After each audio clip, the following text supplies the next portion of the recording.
have to become yourself. Welcome to Creating a Buzz About Health podcast with Paula Carnell. Hello. So welcome to this episode of my podcast, Creating a Buzz About Health. And although it's all about health for humans and bees, I'm really excited today that I've got my wonderful guest, Shim Ravalia, who I met through business networking and through Queens in Business, that she's one of the founders of Queens in Business. And she's also the founder of her own company, Gut Intuition. So welcome, Shim. Thank you so much for squeezing me into your busy schedule. I know you've been finishing writing a book. So, it's great that you're now able to have a chat. So absolutely. Thank you so much for having me, Paula. I know we've been trying to get this together for so long, and I'm so glad that we finally get to do it. So yeah, I'm super excited for our talk today. Yeah, amazing. Brilliant. Well, why not start with just telling us all who you are, and maybe why you do what you do. So what you do, and then why do you do it? Absolutely. So my name is Shim Ravalia. I am the founder of the Gut Intuition. And how did I come about, and why I do gut stuff and talk about lots of lovely things that no one really wants to talk about? Going back to 2018, my health wasn't in the best place at that time. And for me, it got me thinking how disconnected I'd become. And this is the reason why I do what I do. I essentially help men and women actually become less stressed in their bodies and more razor sharp focus, so that they can carry on doing the things that they love doing in life, eating the things that they want to do without actually having to second guess themselves, and actually live life without burning out all of the time. And this essentially was my journey. I had seen my parents go through this journey from, putting food on the table, job after job after job. And I was like, there's got to be a better way. And before I was doing gut stuff, actually I was doing a sports injury clinic, and I ran that for 6 years. But I ran it in a way where we've all been through this at one point in our life, where you work hard, you play hard, and I was in my 20s, and, I was always the one to learn, hungry for more. And I was like, I've got to make this business work. And I did. It was successful, but my body wasn't. So there's been many times, and that's a huge sign where I let go of that business, because, I wasn't passionate about that anymore. I really wanted to go down the emotion code of what's going on in our body, how symptoms are telling us something, how it communicates with us, and how it affects our mental health. And actually I was like, this is a bit of a disconnect for me. However, my body was screaming at me the whole entire year of 2018. I had sleep issues, I had gut problems, I was reacting to all sorts of foods, and, state of overwhelm, indecision making. Like I was all over the place, Paula, right? Oh my gosh. And in the end, I was hurting from everywhere, like my hip joint to my shoulder joint to headaches in the morning. And I was like, this is not me. Something else is going on. I just know it. Like, I never used to have a sweet tooth, but I ended up having sweet tooths. And I was like, carried a lot of shame and guilt about eating chocolate and donuts, even though I was in the health and wellness industry. Like, I really was so hard on myself. And then I went down the functional medicine route, and that's when I actually realized and found out that, holy crap, like, I'm actually carrying a gut infection that's gone right underneath my skin that I didn't even know. And I just thought, I am being lazy, or I am not good enough, or I need to put more effort in what I'm doing. And I was like, I get that, but I there's an intuition here that's telling me that something else is manifested, something else is going on. And that's when it led me down the path that I am doing now for the past 4 or 5 years. And I was like, and it's been an incredible journey. Like, the things I'd learned about myself first, it's helped me with my own experience and wisdom and knowledge of what I understand about the human body from various modalities that I've used over 11 years, that it's brought me to this place today where I'm like, gut health is we got to really take it seriously these days, like a lot more seriously than we just sort of go, oh yeah, I'll take a probiotic. Yeah, that's plenty for my gut. Not actually, it's not. There's other things that we need to consider. And the reason why not many people look at gut health, because I don't think it's sexy work. No. It's not. Like the people that come to my door, Paula, it's like they've tried everything. They're sick and tired of feeling sick and tired of now. And, you know, doctors have let them down. The systems are not working. And they're like, you've got something here that can help me. And we do. But essentially, a lot of people don't come up to my door and go, yeah, I fancy looking at my poo today. Only the last thing they're thinking of. It's probably the last thing where I'm on a mission now to bring it to people's forefront of people's minds. I think this is the first thing I feel we need to look at. Wow. So you were intuitively led to look at your gut and to look at what was happening with your gut. But not everybody goes there. And actually, because it is a sort of often a dirty secret, you know, people will try other things first. So what should people be looking for to think that there is something wrong with their gut? What are the signs? What are the signs that you had that made you think, okay, perhaps it is my gut? Yeah, absolutely. Like, look, the first thing, when we look at ourselves in the mirror, what are we looking at? We're looking at our hair, we're looking at our skin, even eye color. Like, and I don't mean the pupil, I mean the white stuff can be red, yellowish tinged. These are signs of dysbiosis. Dysbiosis meaning imbalanced bacteria. There's a key thing, and if you're listening to this podcast and you're in front of a mirror, stick your tongue out, because if there's a white coating on your tongue and you've got some thick layers in there, that's kind of like a good sign that there's some mucus or some kind of imbalanced bacteria going on in the gut, and that's some warning signs that your body's communicating with you. So all I'm saying is some of these symptoms I'm about to rattle off, don't be alarmed by them. Don't be scared of how your body communicates with you. It's giving you a clear sign as to do something about this. Don't let it get too late. Like the knock on the door gets louder and louder, and we don't want to get it too late, like it happened to me and so many clients that I've worked with. Hip pain or like joint pain all over. That there's a sudden onset of that. It's like, what's going on there? And there's been so many studies around arthritis now that how particular overgrown types of bacteria, species that are overgrown in our gut, can absolutely wear down the cartilage between our bones. Oh my goodness. So you can see that the cartilage is wearing off and we just think it's old age. Yeah. We put a label on it and we park it to the old age corner, and there's like, yeah, it's just old age, or maybe I've over exercised and my knee is not great. So this is like some signs that a lot of people are misinformed, I would say. I wouldn't say it's entirely your fault, as in when I say you're the person that's listening, it's we can only do as good as we can with the tools and resources that we have, and that's why we do what we do, right?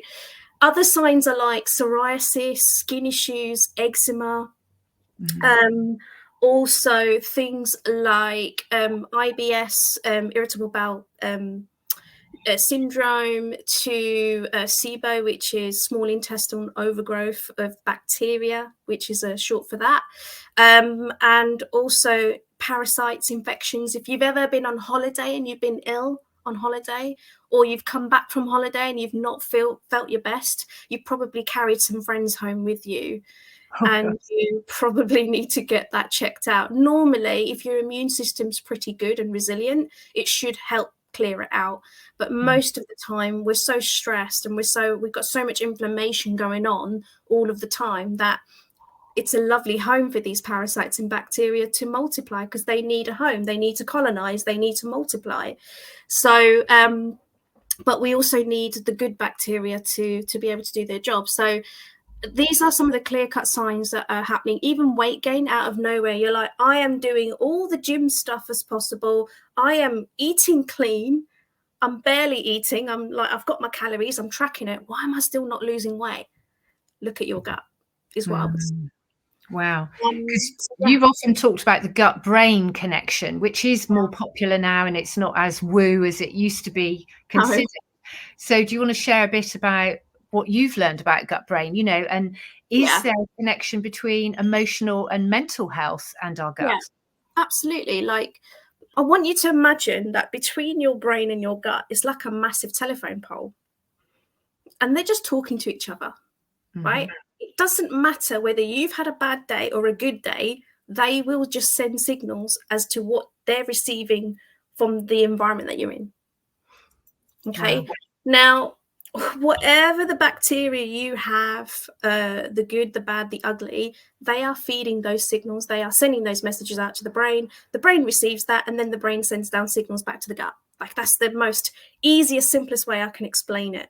And there's about like 100 million cell receptors with that as well. Like, there's a lot of talking going on even while we're asleep. Wow. So talking doesn't just happen from our mouths, it's happening in our gut. So some of these bacteria will dictate how we feel, our mood, our decision making on a day-to-day basis. Gosh. So it's incredible. And that's why I always encourage people to understand, you know, every year you are going through changes. Every year, like, and I'm not just talking physical changes, emotional, mental changes. You know, there are people out there that may have lost a lost one. They've lost someone that's so dear to them. They're going through grief. Like, this is everything that you are absorbing in your environment, and the thoughts that are kind of ruminating in your mind, your body, your cells.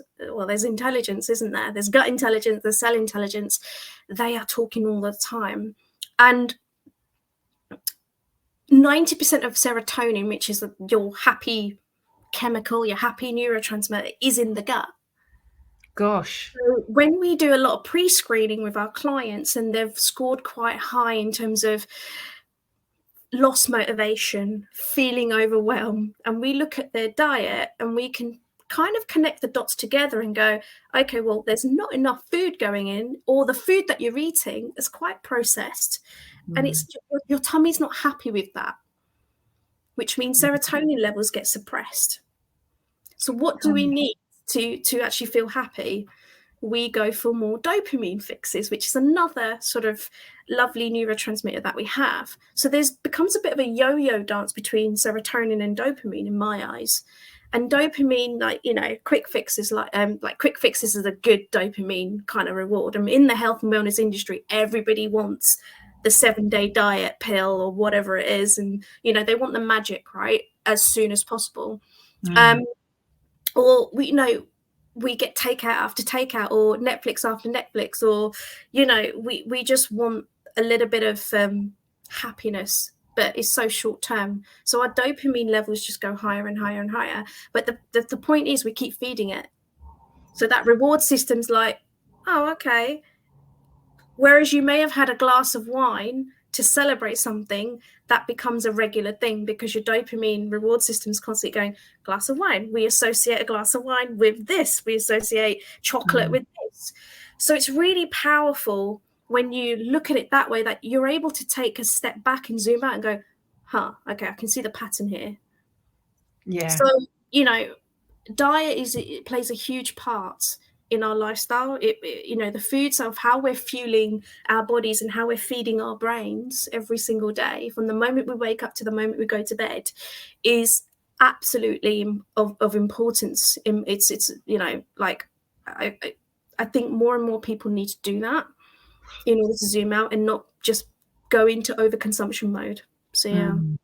So when people come to you and they have a list of symptoms, so maybe skin problems or aches and pains, and I mean, I assume that you then ask them, you know, what are you eating? But do you, even before they get to that point, could you almost predict what they're eating because of the symptoms that they're sharing with you? Can you sort of think, oh yeah, you know? Probably not the food wise, but I could probably sort of have a good idea of the lifestyle that they live. Okay. Overall, like with the symptoms that they got, because if you got to imagine, like, if you're a geek like me and you love learning about what our symptoms really mean, and how those emotions are locked in, you can figure out their behaviors around it. And you can sort of figure out their decision making behind it. I mean, results don't lie. No. you know, the biggest statement, if there's one thing you're going to get out of this podcast from me, is that results don't lie. So if I can see the results of this person, of, you know, what's going on, I can pretty much work backwards and guess, okay, yeah, I can see what may have gone on. I love looking at the history of that person, because I think that's really important. A bit more of understanding the timeline of this person, and really connecting the dots backwards in order to move forwards as to what's going on. Why is this person suffering? Because the most common statement I always get from people is that, I never used to have this before, but all of a sudden it's come on. And in my head, I'm like, it's not all of a sudden. This has been going on for quite some time. It's just a different layer. So the body's giving messages all the time, but if you're not listening to one kind of message, it then says, okay, I'll try a different route and give you the message this way. But it's 100%. All from the same root problem. 100%, yeah. And you know, and this is the thing, like, this is where I know people are disconnected, and why we kind of live in a disconnected society, is because we treat each symptom separately, but our entire being is connected. Yeah. We can absorb energy from one another, so it's mad to think that we are completely disconnected, or like it's a separate issue. I need to treat my knee, and then next month I need to treat my shoulder. But no, actually, it's very much connected if you knew how to look at it. So it's a fascinating world. And like I said, it's not sexy work, so not everyone goes for it. But yeah, I'm not going to stop until you know, if people do understand it and actually look at gut health properly, in with the best glasses, you know. So yeah. So when you were a child, I mean, what I'm fascinated with is how we end up on these journeys, and as you get older, you can see that everything that's happened in your life has been perfect to help you with where you are now. And then there's also been these little messages throughout your life, little hints. So did you get little hints as a child about your connection with gut health, or you know, even poops, which I know you're fascinated with? Yeah. I guess that's a great question, and I love it. I think as a kid, what I put in my body was really important to me. Okay. I loved food. I grew up, look, I come from an Indian background, so we always had fresh food on the table every day. Yeah. You know, mum used to cook lentils. It was all vegetarian food, lots of fiber, fruits, salads, you know, everything made from scratch. It's only obviously as I got older, where I got interested in, you know, other types of foods, other types of, you know, proteins, fats, carbs, all that sort of stuff. But for me, I wouldn't feel good if I didn't go at least once or twice a day. Wow. You know, and yet so many people think once a week is normal. And even I know of people who've gone to doctors and they've said, you know, I mean, they're not often asked, but if they offer the information and they'll say, well, I go twice a week or 3 times a week or even once a week. And, you know, they're told, oh, yeah, there's no problems there. So, you know, once or twice a day, to so many people, that's so far away from their normal. I mean, just to even address that is huge, isn't it? Because what does your body need? You know, why does it need to go once or twice a day? Yeah. Here's the thing before I answer that question. The other thing I was really fascinated is that every time I'd gone for a number 2, I'd just spend a moment or two looking at it, because, and this might gross out some people. I was like, I don't want to look at my own poo. I was like, well, actually, you produced it, and you're, you know, you're removing it now. It's waste. It's a system, right? And I was like, oh, okay. I was always intrigued, and I don't know why. I always look at, oh, that's the good color today. I didn't know what that was, and just fascinated by, like, just this has come out of my body, you know. Like, I find women bearing children fascinating, and it still blows my mind. So, you know, just sort of like poop and stuff like that. I was like, that is really fascinating to me. Wow. And that's why I'd gone down the journey into science and human body and behavior and stuff like that. So I just think more and more people do need to look at that, of what their body is producing, you know, and how your body's moving. I mean, I love cycling as a kid. I used to cycle every day after school. So movement, making sure that everything was ticking along quite nicely was a huge thing for me as a kid. Yeah. In fact, stability, I think what I'm really talking about is that stability feeling of within my own body, my own tummy. Like, nobody likes a stomach ache. No. Nobody likes a toothache that goes on for days and days and days. Like, anything like that where it's uncomfortable in the stomach and you feel it. Like, nobody enjoys that. You can get away with a backache, maybe, if depends on the severity of it, but a stomach ache where it's just awful, you just don't feel good. And for me, I just always made sure that, I was good. And we always had these, anytime we had issues with stomach or cold or a fever, Mum was very good, because of her own dad as well. My granddad was very good with natural remedies. Turmeric, garlic, a little bit of good quality honey, it was always all those things, and eucalyptus, all that sort of stuff. So it was nothing new to me, sort of going into this sort of field and sort of going into this way. I think it kind of was setting me up almost. And do you think with your family and with your background, culturally, was there more of an allowance and an ability to go and use the bathroom once or twice a day? Whereas in some cultures, again, it's not talked about, or there's a big fuss if you're in the bathroom too long. Yeah. So, if it was culturally, everybody was doing it once or twice a day, and that space was allowed, and it wasn't questioned, it wasn't ridiculed, you weren't teased, and also, I suppose, if you're going that often, it's not as smelly, is it? If your body's that waste for a week, there's going to be a fuss when you come out of the bathroom. I know, you're like, I know who's home now, because you can smell the food. I know it's gross, but it's true. Like, I like dealing with the elephant in the room with this stuff. Like, growing up, it was always open for me. Like, I just need to go for number 2. I'll see you in a bit. Like, it wasn't like, I'm just going to go to the toilet, and then some worried that, oh crap, it's been more than 5 minutes and my bum's still on the toilet seat, someone's going to question it. I never had those worries, never had those anxieties. It's still like that now.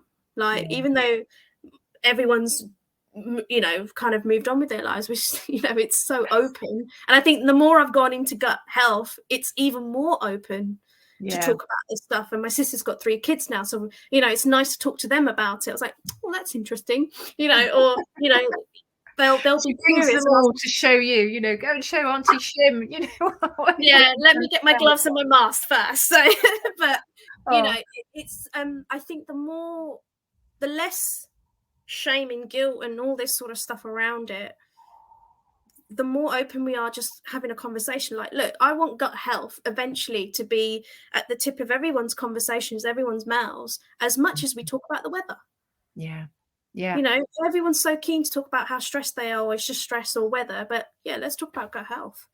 Well, and also this comes down to a work environment as well, because if you're in an office and the loo is not in a sort of secret place, if it's in a very open space, then because we don't talk about this kind of thing, then you've got people who perhaps want to go but just feel they can't, because they're going to walk out of this room and everyone's going to see where they've been. And and if you have got an upset stomach, if you are struggling with IBS, then that makes it even worse. It does make it worse.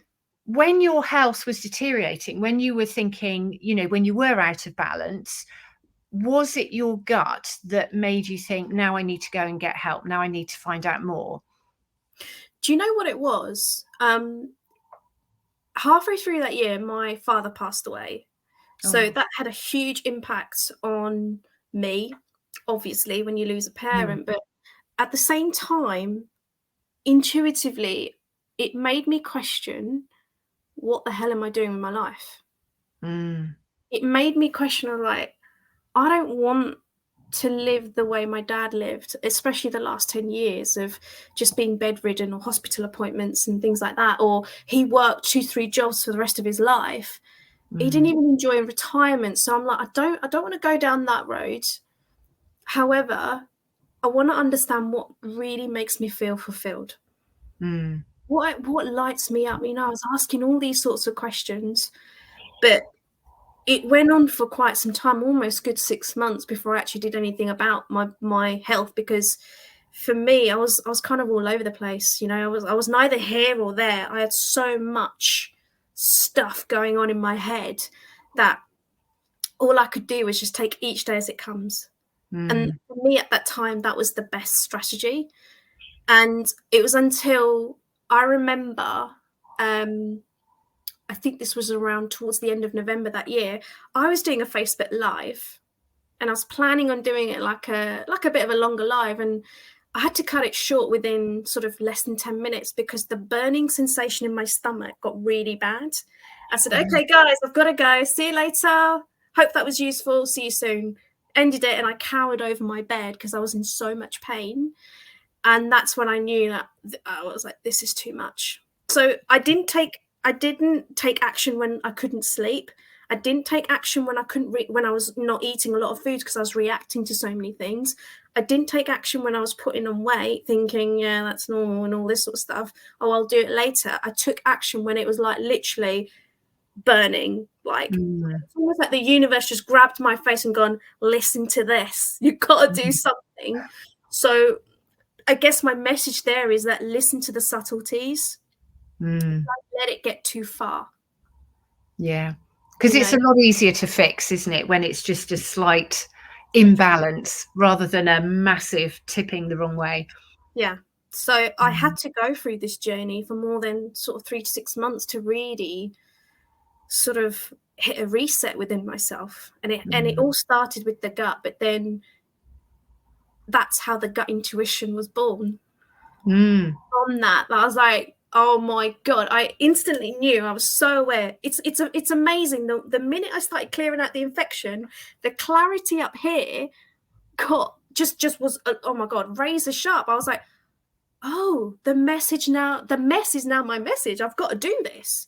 Yeah. Like, you know, and I just remember what a great Christmas that was, even though I couldn't eat some of the foods, like, you know, no sort of wine tipple here and there or whatever. I had to really, really make sure that my diet was on point. I was taking the supplements that I needed to take and clear. But out of that, the gut intuition was born. And I was just like, this is incredible. Everybody needs to know this. But it made me so aware how many of my close friends and family were suffering because I could see the signs. I could see the symptoms. I was like, oh my God, that person, how do I get this message out? Gosh, yes. So how do you? And particularly with friends and family, because whenever you go through any kind of healing journey, you can't help but see how you can heal other people. And not everyone's ready to be healed, are they? Everyone's on their own journey, and you've got to wait for them to ask. Yeah. And I'm sure you've experienced this. You know, for me, I found it very difficult when friends were sick and they wouldn't ask for help, and that's so difficult. And you can see things that they're doing that you know is not helping, but you just can't interfere. And waiting to be asked is just so challenging. It's so challenging because you know you can help that person. Like you know that, look, just follow this system that I have and you will get better. And it's heartbreaking sometimes. You're like, and it does ruminate in my head sometimes. Back then it was like it would go on for days. I was like, I wish I'd asked. But however, the beautiful thing was within 6 months of building the gut intuition, my mum was my first ever client. Oh, brilliant. And I didn't ask her. So this is why it works, because I remember this day, she came down and she went, look, this itchiness in my skin is getting worse. The steroid cream's not working anymore. And it's now spread on my legs, my chest, my arms. She went, can you help me? Because I know you're doing this gut stuff. I went, yeah, sure, no problem. And then she worked with me and my team, and she had 2 parasites. Oh, gosh.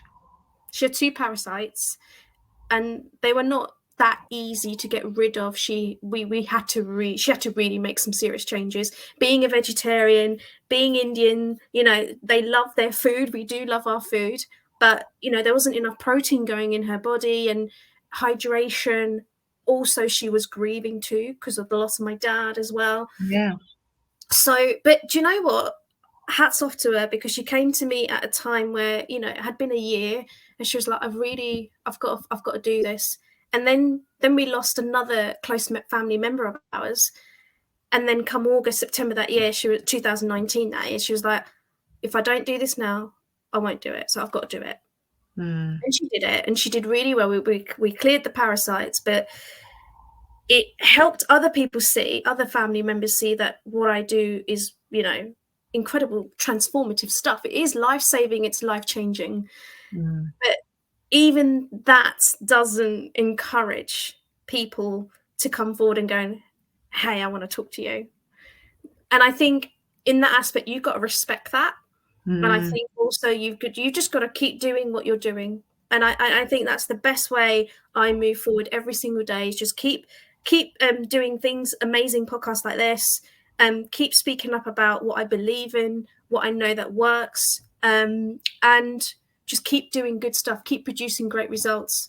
And one day they might think, actually, I want to speak to Shim. And I think divine timing is amazing. I think there's always a time and a place for people to come when they're ready. It's not when you think they're ready, it's when they're ready. So, sorry. No, it's fine. The discomfort has got to be greater than the discomfort you go through with change. Yeah. And that's the problem, isn't it? Is, like you said earlier, we're all looking for the quick fix, the one pill, because that's an easy remedy. But deep down, we all know that if you've got a deep imbalance, you've got to change some things, change some stuff that you've become addicted to, behaviors, food, whatever. Yeah. And that's tough. That is the work, isn't it? That's the work. And I love what you said about change, because change is the only thing that's constant every single day. As long as you're living, everything's changing as we speak. The world is moving, but we can't really feel it, but it's changing. And change is one of my top core values. And there are 3. And second one is learn and grow and play. And there's a reason why they're in that sequence. So when we want to make a change in health, of course, it's uncomfortable. Of course, there's a part of us are like, will this really work? How badly do I want it? But I know I got to do it, so I'll do it. But then in that process of change, there's stress, of course, because it's change, but also you're learning and growing because you're learning a different way. Because let's face it, the same way that you've been doing hasn't gotten you very far. So we got to look at a different way. But the only thing that change and learning, growing sticks is when you have fun with it. That's why I call it play. So how do you make it fun? How do I make it fun? Well, I talk to clients in a way that it's makes sense for them. I like meeting people where they're at. I like keeping visual stuff in there. I like checking in with them. It's talking about health, gut health, in a way that everybody gets it. Even a 9-year-old gets it. Even my sister's kids get it. So, and one's 11, the other 2, the twins are 8. So I kind of like to paint a picture where it resonates for them in everyday life. That it actually makes them giggle. It puts a smile on their face. I'm like, yeah, that's how it works. And they're like, that is so interesting. Thank you so much for explaining it like that. I get it. I get it. It's exactly how I've written my book as well. So I just think it's important that the language that you use helps you connect to people, but in such a fruitful, playful way that it helps them stick to that memory of changing and learning and growing. Yeah. And So sorry. No, it's fine. So when people come to you, so if somebody has, if they got to the stage you had with the, crippling pains in their stomach, and they came to you and they said, right, Shim, do your worst, I've got to get better, I've got to change. Yeah. How do you start? What is your program? How do you know where to start, and what could people expect as results? I mean, we know it worked with your mum, and you've got so many amazing testimonials from people whose lives you've changed. So how do you do that? How have you come up with a formula that works so well? Yeah. So the system, I like to call it stress to success, because that's literally what it is. So we always spend some time doing pre-screening. The thing is, data doesn't lie. We do need to understand what's actually going on with the body.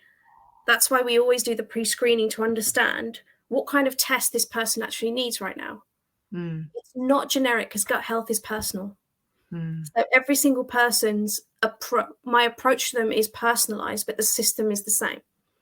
We look at the foundations of health, and by foundations I mean, how are you sleeping? What's your blood sugars like? You know, we've got all sorts of lovely things like Zoe and, you know, blood sugar kits that are on the market now to help people understand how their food and blood sugars work. We look at stress. How are you actually managing your stress, and where is it actually coming from? Because it's so good saying, yeah, I'm just stressed. Oh, I think it's stress. Well, of course it is. But what type, how much, where, what's triggered it? Like, these are the key things.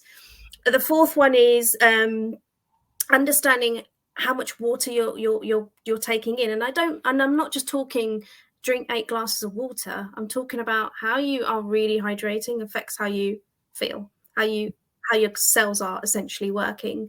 And then we look into obviously diet, how much stamina do you have on a day-to-day basis? I mean, I work with people that don't even eat a meal in one day.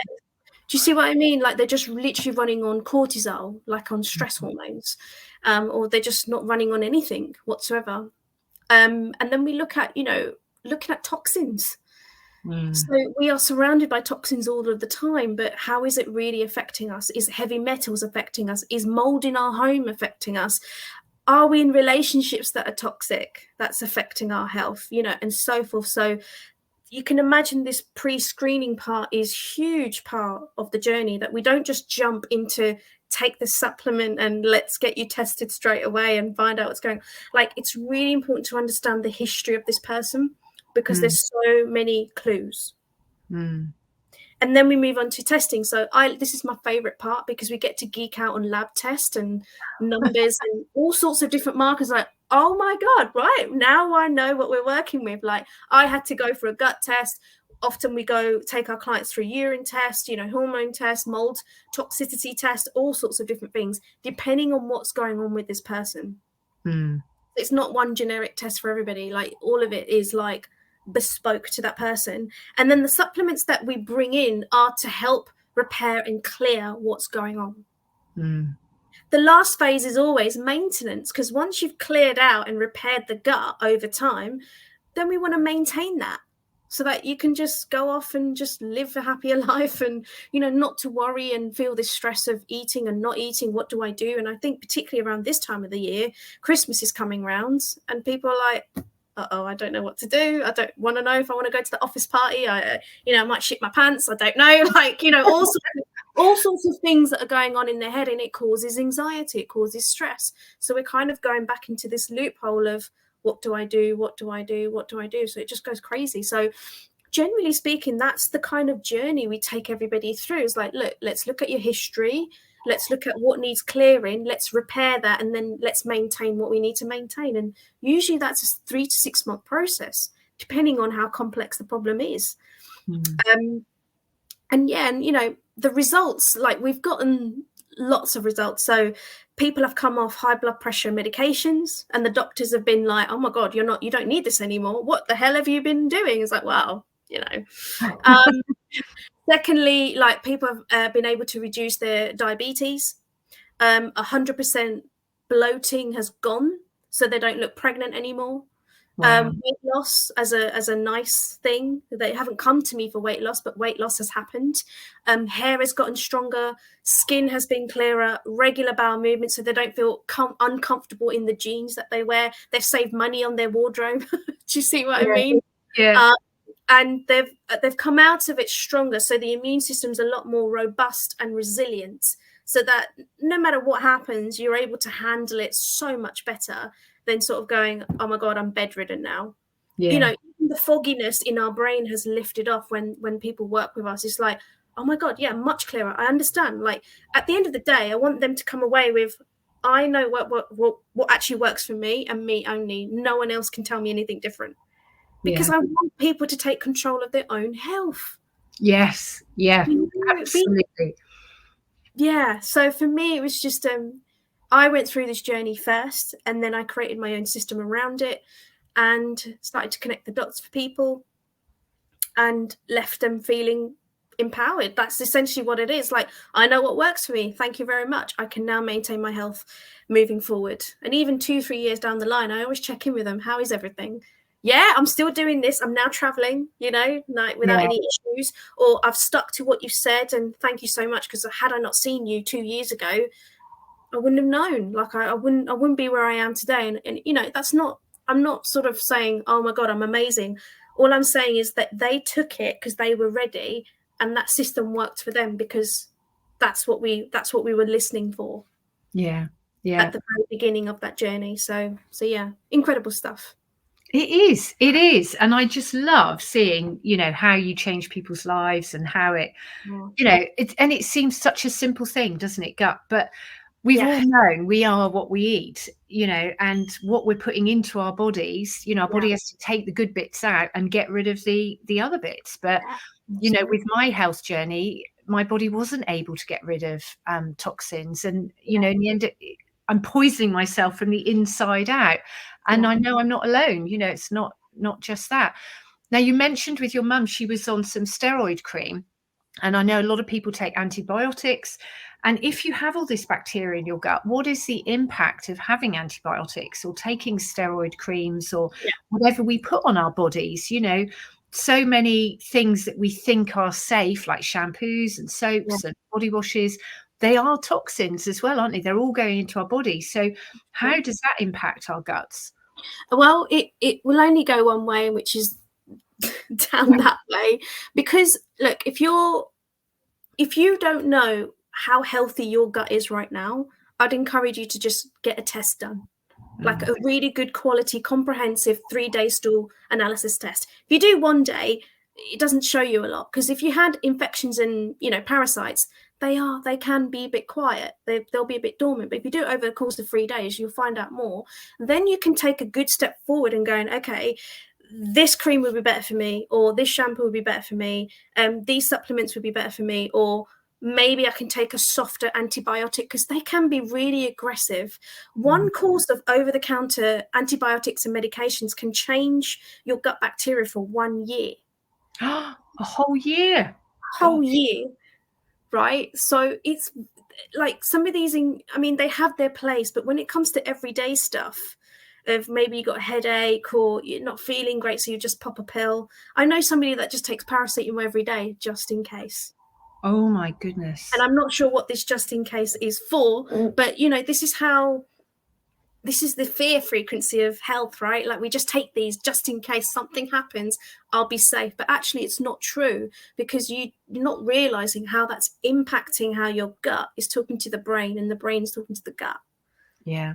And even things like, like the painkillers and paracetamol, your body isn't able to get rid of them all at once. So you've got elements of those laying in your system for years. So you can end up overdosing, but over a longer period of time. It's not just because you've taken them all at once. Yeah. And look, if you can't pronounce some of these ingredients in these medications, it's just not meant to be in your body. Like I always say, single ingredient foods, like a broccoli is broccoli. Yeah. Do you know what I mean? Like, so I just think that I always like to go back to basics. That's why I always go into foundations, because if there are cracks in your foundations, like, that's important to start repairing. Because no matter what you do for your gut right now, if you haven't done any of that work, it's very hard to repair it.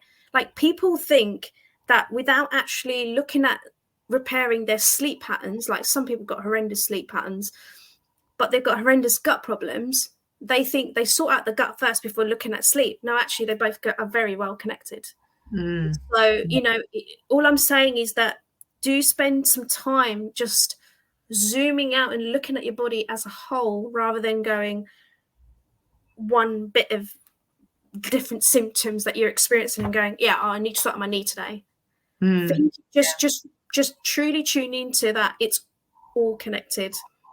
It's all connected. So, well, it is, and we are all connected, and we're connected with nature. We're part of nature. So and it's lovely how not only human medicine, but looking at our environment as a whole, there's more interest now in understanding those connections, 100%. How we are affected by the trees that grow around us or the soil we walk on, not to mention the water we drink. So have you got 3 top tips that you could share with people who, either if they're healthy or they think they're healthy, or people that are teetering and thinking maybe I am seeing some kind of imbalance? What are the 3 top tips you would offer? Yeah, I've got loads, so let's keep this short. The first thing I'd encourage everybody to do, tip, is Google the Bristol stool chart. That's the only time I'll ever tell you to research on Google. The Bristol stool chart, that will give you the 7 different types of poo types. Oh, wow. The tip I'll give you is to encourage people to actually start looking at their own poo when they've gone for a number 2. Right. Because then you can marry the 2 together and go, oh, okay, it's type 3 today, it's a type 4. Oh, crap, it's a type 7 today. What have I done? Because then you can take control back to your health and go, what did I eat last night? That didn't agree with me, did it? So you can actually start connecting the dots yourself right now by looking at that chart, and then obviously looking at your number 2s a little bit more, and just be comfortable with that. Don't tell anyone that you're doing it. Like, just do it for yourself. That's my first tip. Well, which is the number on the chart that you want to head for? What's the goal? 3s and 4s. 3s and 4s. So your number 2s have got to be 3s and 4s. Your number 2s have got to be 3s and 4s. And it's a 2, 3, 4. So hey, look, it goes into a good, nice, lovely sequence, doesn't it? So it does. Yeah. So my second tip is water. Like, I can't stress it enough. Why water is so important. When I mean there's intelligence in your gut and there's intelligence in your cells, you are made up of cells. The first sign of life is cells, right? So there's intelligence in that. So the cells need water, your body needs water, you are more than 70% of it. So good quality water helps gut motility and helps clearance. So I would encourage that if you're struggling with even to get a litre in, just see if you can buy a 2-litre bottle of water and just mark it as in 9 a.m, 11 a.m, 1 p.m, 4 p.m, and you'll notice how much water you've drunk throughout the day. It's a very simple tip. Wow, that's a great and you can just see, like, okay, cool. Oh, okay, it's 4 p.m. and I've only drunk 500 millilitres. And that's not to say you should be hard on yourself. It's just sort of awareness. It's an awareness tool to sort of go, okay, well, how much water have I actually drunk? Not enough. Why? All these sort of things that we can start helping ourselves. So water, and just sort of looking at and just marking it on your bottle, it's so easy. I think you can even get pre-made bottles with timings on there that, by 6 p.m, you should have gone through 2 litres of water a day. And it's just getting into the habit of doing that. So I would say that's the second tip, because that will massively help the gut. And secondly is obviously food. But the timing of meals play a huge impact on how well your gut actually processes things and breaks things down. I find that a lot of people spend way past their bedtime working, checking emails, looking at phones, watching telly, and eating late meals, which means that the gut now has to work through the night, which means the work that the liver has to do, the pancreas has to do, the gallbladder, and all the other, lovely organs that we've got is now delayed. So it starts to cause an issue. And when it happens all of the time, that's when things are going to start to go a little bit skewed off the other side. If it happens once off, like, that's okay, you'll be able to get back on track. But it's the chronic habits that we've got that don't serve us is what's causing an issue. So timing of meals is really important. So as soon as you wake up, it's time to break the fast. That's why it's called breakfast. So it's about, what can I get into? How do I fuel my body in the right way first thing in the morning? We're looking at good source of protein, carbs, fats, like what is good for me at this moment in time. Because remember, how you start your day will determine how you finish your night. And vice versa. So it's really, really important. So I've got loads, but we don't have time. We'll be here all week if I had the opportunity to go through all the tips. But I would say they're my 3 key top tips that, if you're listening now, you can go and sort of use these now. And I definitely encourage the first one to be the first one. Oh yeah. And so with your meal timing, so break the fast, and then Yeah. should you have 4 hours between meals, or what Yeah. time should your last meal be? So I would say last meal should be between 6 and 7. Wow. 6 and 7. And if you, I mean, this is another tip without giving a tip, is your circadian rhythm, which is your sleep patterns. Because if you look at where melatonin, which is your sleep hormone, gets released, it's around the 6-7 mark. Ah. That's when it's towards the end of the day, it's encouraging you to go, it's time to unwind, it's time for bedtime. And then cortisol, which is your stress hormone, we need cortisol. That's what keeps us alert. Around 5 a.m., 6 a.m. is the highest. But Wow. what happens is when our meal times is all over the place, we're not eating the right foods, and it happens for a long period of time, melatonin just gets suppressed every now and again, which means that it affects the gut, it affects how well you digest foods. And look, if we're eating on the go, do you really feel we're going to be eating mindfully? No, we're not. No. We're going to be chomping away at our food, and we're not chewing off. We're just gulping it down because we hadn't eaten all day, and we're like, we could eat a horse, right? Not that we're not, but see what I mean? Like, we need to chew the foods, and all of these things impact the gut. And the gut is a very independent system when it works really, really well. But when it doesn't, it heavily relies on other systems. So we need to make sure that it works efficiently for you every single day. Like, it's so important. Wow. Wow. This is all gold. This is brilliant. And I think, I know you could give us so many tips, but I'm also conscious that if people are listening to this and, you know, they just want a simple place to start, these are really good tips. And I know that just following those 3, you'll see a difference. 100%. So when people have followed those 3 and they're like, oh my goodness me, that Shim is amazing. How do they find you, and how do they work with you? Absolutely. So I always feel a conversation is what starts somebody's health journey, when you just connect human to human, and that's what I'm all about.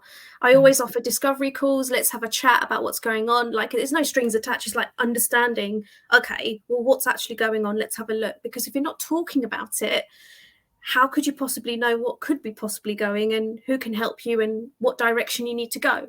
So I feel, for me, like I'm really busy on LinkedIn. And if you drop me, let's make this interesting. If you DM me the word poo, then I'll know where this has come from. It's come from Paula Carnell's audience. It's different. It's much more different than, you know, when all these LinkedIn request messages I get is like, hey, we share the same audience, let's stay connected. Like, it's boring. So I'm going to make it playful and not boring. And if you DM me the word poo, then great. I know you've come from Paula Carnell's world, and you've come from listening to this podcast, which is amazing. And then we'll get connected from there and have a discovery call and talk about what you found really good, useful with this podcast, but also what's going on with health and how I can help you and point you in the right direction is probably the most important part. Oh, that's brilliant. So when I do the show notes, I'll do your LinkedIn link so people can send you a poo, and then hopefully not literally. So I won't put your home address. You know, we don't want to have lots of packets arriving. And what about anybody who isn't on LinkedIn? So do you have a website or just email? I've actually, if you just send me an email at shim@thegutintuition.com, just a hello. And if you want to connect with me on there, of course, you can send me a message saying poo as well. And it's from you've listened to Paula Carnell's podcast here today. Then I'll know where you've come from. And then that's another way you can get in touch with me as well. So LinkedIn, and just send me an email. That's just probably the easiest, simplest way. Oh, that's wonderful. Oh, I've just loved all this. And I just know I'm going to have to start talking to you. You know, we're all on health journeys, and it's great when you have that optimum health. And I've been traveling a lot this year, which does give your stomach another challenge, doesn't it? It's Absolutely. trying to maintain a balance. And I think as you go into winter, and as you said, particularly up to Christmas, it's great if you can go up to Christmas feeling in control and not knowing that everything's going to get worse, and then you've got a bigger battle on your hands in the new year. So absolutely, hit the nail on the head. It's been amazing. Like I was like, I just loved going into my childhood. It's definitely opened me up a little bit more as to like this is what I've been doing all my life. So hope you guys have found it useful. And Paula, thank you so much for having me on your podcast show. It's just been amazing. I loved it. I loved the conversation. So it's right, wonderful. Well, and thank you for all your honesty and your openness. It's just brilliant, and that's what we love, and helping us to create a buzz about health, because without health we have nothing. So absolutely wonderful. Thank you so much. Thank you. You have to become yourself. Join us next time on Creating a Buzz About Health podcast with Paula Carnell. Buzz you later.